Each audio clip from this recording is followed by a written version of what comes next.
Ganun. Ganun siya.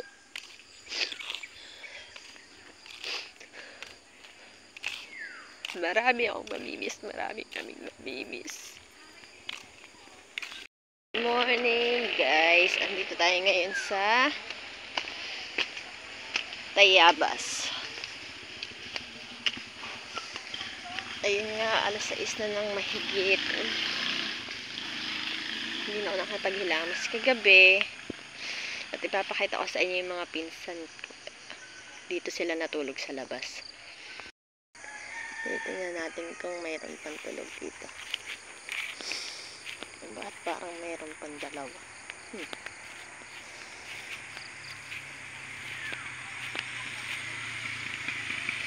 Andito nga kami ngayon sa Tayabas.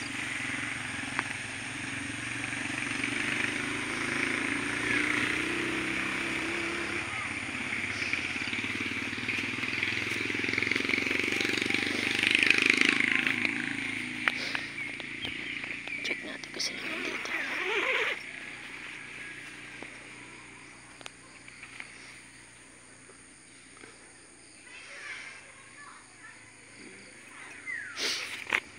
Siguro mga puyat ng mga batang ito. Oh, diba? Ang ganda.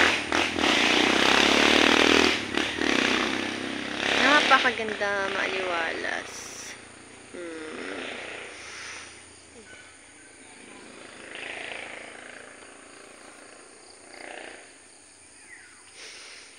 Uy, mga otoy bait. Aba, alas 10 na ng umaga. Gising na kayo.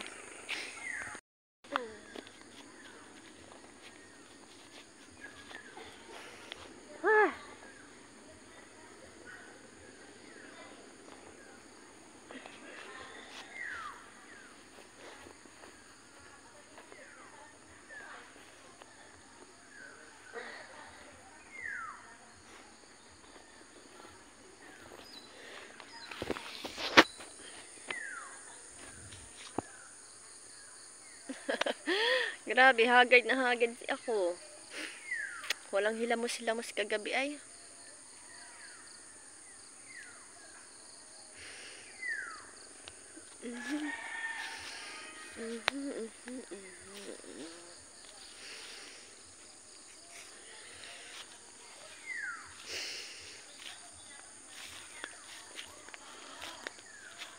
Ay. Maglalakad-lakad muna tayo, guys. Dini.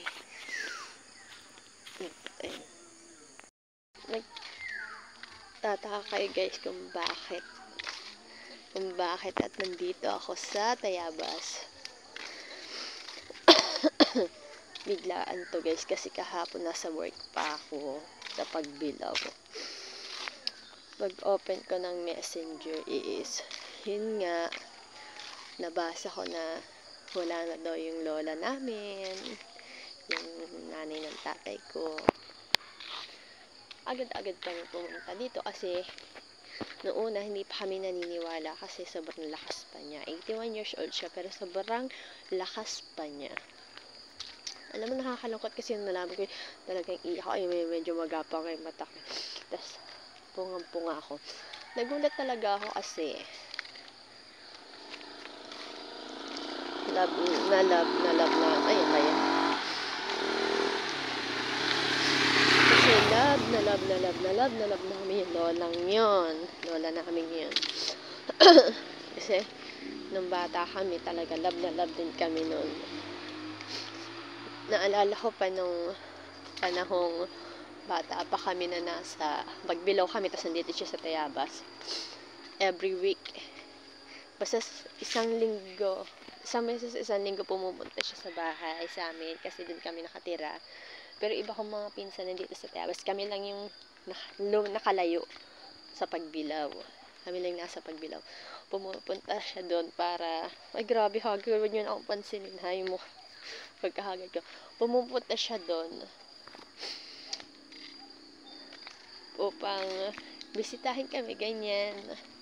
may dala-dala yung tinapay, matitigas na tinapay. Dati uso pa yung mga tinapay na yan. Matitigas, yung sinasawsaw sa kape, sa tubig na mainit.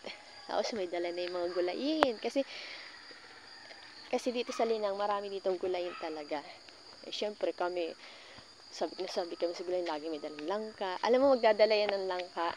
Gayat na yung langka. Balat na, tapos may gata ng, alam mo yung may gata ng yung niyog gata na, napiga na, tapos may sardinas, kompleto, halos kompleto, lulutuin na lang. Tapos, alam mo, lagi kaming excited dyan, kasi every week, iniintay talaga namin siyang pumunta sa pagbilaw sa amin. Natutulog yan, isang gabi, tapos kinabukasan, uuwi na siya, ganun. Sobrang, wait lang, kami tricycle lang sa aking dumadaan. Ba yun? Dami sa aking dumadaan. Hindi yan mapapansin nyo guys, nakaitim ako. Sobrang lungkot talaga yung pangyayari. Lalo na ngayong March 5. Magbe-birthday yung tita ko dito. Tapos, meron kami ngayong patay. Alam mo nga po, nakakalungkot. Siguro kagabi, anong oras na ako nakatulog? Alas 10. Magap pa nakatulog kagabi, alas 10 kasi ako'y puyat nga. Galing ako sa trabaho, maaga po nagising kahapon. Yun, nagpaalam. Dapat may pasok ako. Nagpaalam ako sa trabaho na kung pwede. Umabsent ako, ganyan. Kasi nga,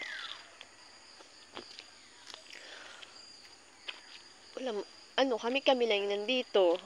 Iba talaga yung pagmamahal ng lola sa mga apo. Iba din niya magmahal sa kanyang mga anak kasi kahit katulad ni tatay, siya ay 55 na o ganun. Alam mo, hands-on pa rin siyang magmahal sa mga anak niya kasi 4 na magkakapatid sila. 4 lang sila magkakapatid. Yung mga apo niya is kaunti lang din kami. Wari ko, 10 lang kami mahigit ganyan. Tapos, ngayong malalaki na kami, napakadalang naming bisitahin siya, ganyan. Pag may time lang, minsan nga pag day off, hindi pa kami nakapunta. Naku, pag pumunta kami dito talaga, kailangan lahat ng ihahain niya is kakainin namin. Tapos, tanda ko pa ng mga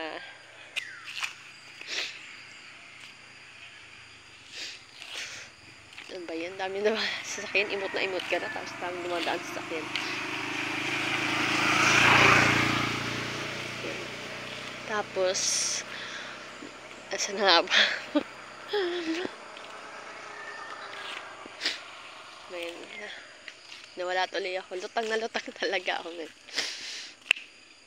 Alam mo, biglaan talaga yung nangyari. Yung dapat, andito pa siya. Alam mo, ang dami mong mamimiss. Ang dami mong mamimiss.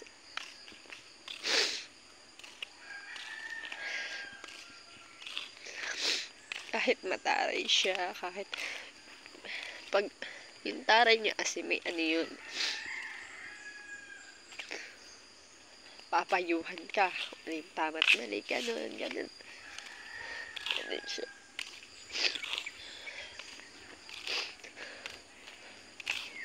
Marami akong mamimiss. Marami kaming mamimiss.